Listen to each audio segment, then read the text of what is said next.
ગોધરા મામલતદાર કચેરીમાં 3 દિવસની રજા બાદ અરજદારોની ભારે ભીડ જોવા મળી। ગોધરા શહેર તેમજ આસપાસના ગ્રામ્ય વિસ્તારોમાંથી મોટી સંખ્યામાં લોકો પોતાના કામકાજ માટે આવતા હોવાથી એટીવીટી વિભાગના કામનું ભારણ વધી ગયું છે, પરંતુ કર્મચારીઓની સંખ્યા ઓછી હોવાના કારણે કામગીરી યોગ્ય સમય મર્યાદામાં પૂર્ણ થતી નથી।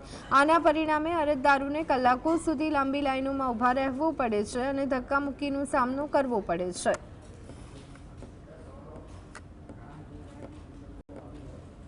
પણ અમને લોકોને સોમવારે કીધું તો હવે કે છે શુક્રવારે આવજો। તો અમારે તેડાગઢમાં જે ભરતી પડી છે તો અમારે ફોર્મ 30 તારીખ છે તો અમારે ક્યારે ભરવાના, એનું અમને કંઈક જવાબ આપો।